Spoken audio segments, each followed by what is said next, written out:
ప్రస్తుతం నంద్యాల జిల్లాలోని సంగమేశ్వరం దగ్గర ఉన్నాం.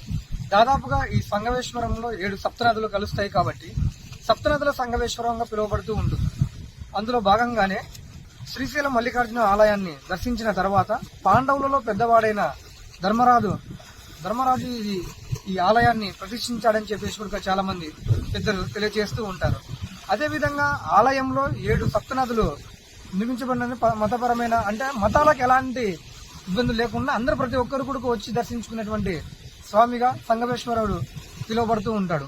భవనాసి, కృష్ణానది, అదేవిధంగా వేణి, తుంగ, భద్ర, భీమరథి మరియు మాలపహారిణి ఇలా ఉన్నటువంటి 7 నదులు 7 సప్తనదులు కలిసి ఒకే చోట కలిసే ప్రాంతంగా మనం ఏదైనా ఉందంటే ఈ సప్తనదుల సంగమేశ్వరంగా మనం అయితే పిలువబడుతూ ఉంటుంది. మనం ఇదివరకే మనం చూసినట్లయితే అదేవిధంగా బద్రీనాథ్, కేదార్నాథ్ ఇలాంటివన్నింటినీ కూడా దాదాపుగా 6 నెలలు మంచులో కప్పబడి ఎలాగైతే ఉంటాయో అదేవిధంగా సప్తనదుల సంగమేశ్వరుడు కూడా పూర్తిగా మనకు 8 లేదా 9 నెలలు పూర్తిగా మనకు నీటిలోనే ఉండడం జరుగుతూ ఉంటుంది. ఇక్కడ మనకు కర్ణాటక అదేవిధంగా ఓస్మెరి డ్యామ్ ఇలాంటివి పై ప్రాంతాల్లో అధిక వర్షాలు కురిసినట్లయితే అక్కడ అధికంగా నీరు ఉండినట్లయితే కూడా ఎక్కువ నీరు జలపాతం ఉంటే మనకు 10 నెలలు కూడా పూర్తిగా మనకు నీటిలో ఉండడం జరుగుతూ ఉంటుంది.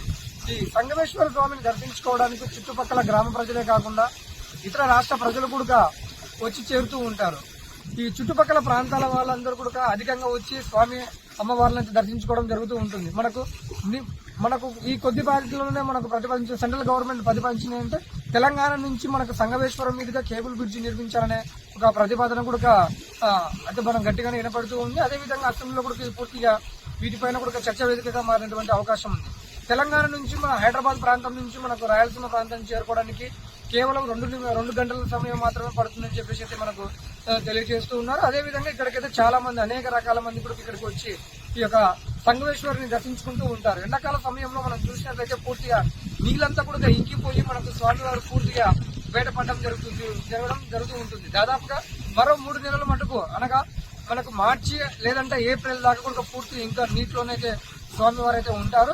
స్వామివారు చేరిన తర్వాత కూడా బయటికి నీళ్ళలో నుంచి బయటకు వచ్చిన తర్వాత పూర్తిగా అనేక రకాలైనటువంటి జనసాంద్రతతో ఇక్కడ పూర్తిగా నిండిపోయి ఉండి స్వామివారికి పూజ కార్యక్రమాలు అయితే నిర్వహిస్తూ ఉంటారు. చుట్టుపక్కల ప్రాంతాల్లో నుంచి కూడా అంటే అనగా ఇక్కడ పగిడాల, ముచ్చుమారి, అదేవిధంగా కొనిదేల తదితర గ్రామాలకంతా కూడా పూర్తిగా ఈ గ్రామం నీటి బ్యాక్ వాటర్ గా గ్రామాల వైపు సంక్రేణిపల్లె ఇలా చెప్పుకుంటూ పోతే చాలా గ్రామాల వైపు కూడా ఈ బ్యాక్ వాటర్ గా అయితే గ్రామాల చుట్టుముట్టుతూ ఉంటుంది. ఈ సంగమేశ్వరాన్ని చూడడానికి వచ్చిన ప్రతి ఒక్కరు కూడా ఇక్కడ ప్లాన్ చేసుకున్నట్లయితే ఆహ్లాదకరమైనటువంటి వాతావరణం, అదేవిధంగా పచ్చని కొండలలో మనం చూడాల్సినటువంటి ఈ వాతావరణం ఎక్కడో మనము పశ్చిమ గోదావరి, తూర్పు గోదావరి ప్రాంతాలకు వెళ్ళినప్పుడు పచ్చటి ఆహ్లాదకరమైన వాతావరణం ఉంటుందని చెప్పేసి చాలా మంది కూడా అటు సైడ్ వెళ్తూ ఉంటారు. అదేవిధంగా ఒక్కసారి మన సంగమేశ్వర స్వామిని దర్శించినట్లయితే ఇటు స్వామివారి దర్శనం ఉంటుంది. అదేవిధంగా నల్లమల్ల ఫారెస్ట్ లో ఇక కుటుంబ సమేత పరంగా వచ్చి కూడా స్వామివారిని అయితే దర్శించుకోవచ్చు. దాదాపు ఇక్కడైతే మనకు బోటు వసతి కూడా అయితే అధికంగానే మనకు బోటు వసతి ఉంటుంది. కొంత కుటుంబ సమేత పరంగా వచ్చినటువంటి వారు అదేవిధంగా ఫ్యామిలీతో అధికంగా వచ్చినటువంటి వారు ఇక్కడ బోటు వసతి అంటే ఒక్కొక్కరికి 150 రూపాయలు లేదంటే 200 రూపాయల నుంచి ఆ బోటు మార్గాన తీసుకుని అంటే పూర్తిగా ఈ వాటర్ అయితే ఎక్కడైతే ఉంటుందో ఆ వాటర్ చుట్టుపక్కల పూర్తిగా ఆ ప్రాంతాలంతా ఫ్యామిలీతో పాటు అంతా కూడా మనకు ఒక ట్రావెల్ ట్రిప్ గా మాదిరిగా కూడా ఇక్కడ అయితే ఏర్పాటు చేయడం జరుగుతుంటుంది. ఇక్కడ వచ్చినటువంటి పర్యాటకులు ఆ బోటు వసతి నుంచి పూర్తిగా ఆ బోటు వసతి అంతా కూడా మనకి ఎక్కడైతే సంగమేశ్వరం గుడి ఉందో ఆ గుడి చుట్టుపక్కల పూర్తిగా ఆ బోటును అంతా తిప్పుకొని రావడానికి కూడా ఇక్కడైతే నీటిగా ఒక బోట్ల వసతి అయితే కూడా ఏర్పాటు చేశారు. ఇంతకు ముందు ప్రభుత్వాలలో అదేవిధంగా మనకు వైఎస్ రాజశేఖర రెడ్డి హయాంలో కూడా ఇక్కడ ఒక టూరిజం ప్లేస్మెంట్ గా ఇక్కడ చేపట్టే విధంగా కూడా తగు చర్యలు అయితే ఏర్పాటు చేసినప్పటికీ అవి మధ్యలోనే ఆగిపోవడంతో ఇక్కడ ఇంకా మనకు ఇది టూరిజం ప్లేస్ గా ఇంకా పూర్తిగా అభివృద్ధి చెందలేదు. రానున్న రోజుల్లో కూడా ఒక సంగమేశ్వరాన్ని మంచి ఒక టూరిజం ప్లేస్ గా మనం చేసినట్లయితే దాదాపు 8 నెలల పాటు నీటితో ఉన్నటువంటి ఈ ప్రాంతం కూడా మనం చిన్నగా బోటు వసతి అదేవిధంగా టూర్ వసతి కూడా మనం ఎలాగైతే మనం ఏర్పాటు చేసుకున్నామంటే ఆ ప్రాంతాన్ని కూడా చాలా అంటే డెవలప్మెంట్ విధంగా కూడా ఇది పోయే అవకాశం ఉంటుంది. దాదాపుగా మనం నంద్యాల ఎంపీ అయినటువంటి బైరెడ్డి శివ గారు కూడా పూర్తిగా ఇంత మటుకు ఇక్కడ వెలుగు చూడని గ్రామాలు అంటే బలపాల తిప్ప అదేవిధంగా మూడు గ్రామాలు అయితే పైన కొండ ప్రాంతం అటుపక్క అయితే ఉన్నవి.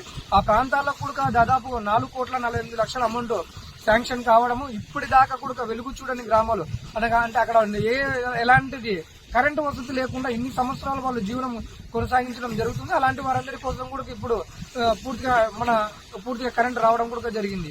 ఈ సంగమేశ్వరాన్ని చూడడానికి వచ్చేంత ఖచ్చితంగా మనం ఒక ప్లాన్ చేసుకుని వచ్చామంటే వస్తున్నటువంటి మనకు అదే విధంగా మనకు ఆత్మకూరు ప్రాంతంలో వైఎస్ఆర్ శృతి మనం చూసుకోవచ్చు. వెలుగుడు ప్రాంతం నుంచి అక్కడ వచ్చే వారందరూ కూడా ఆత్మకూరు నుంచి దాదాపుగా ఒక 60 కిలోమీటర్ల దూరంలో ఉన్నటువంటి మన సంగమేశ్వరాన్ని చూడవచ్చు. అదే విధంగా ఆత్మకూరు నుంచి వచ్చేటప్పుడు మనం కొలను భారతి సరస్వతి దేవి గారు కూడా మనకు కొలను భారతిలో అక్కడ కూడా చాలా ఆహ్లాదకరమైన నల్లమల్ల ఫారెస్ట్ లో అడవిలో కొలను భారతి దేవి అక్కడ వెళ్చడం జరిగింది. అదేవిధంగా దారి మార్గాన్ని కూడా మనం అమ్మవారిని దర్శనం చేసుకున్న తర్వాత సంగమేశ్వర స్వామి వారిని వచ్చి ఇక్కడ దర్శనం చేసుకోవచ్చు. అదేవిధంగా ఇప్పటికైతే ప్రస్తుతానికైతే నీటిలో మునిగిపోవడం జరిగింది. ఇంకా రానున్న 3 నెలల్లో అయితే మనకు పూర్తిగా బయటకు వచ్చే అవకాశాలు అయితే ఉన్నాయి.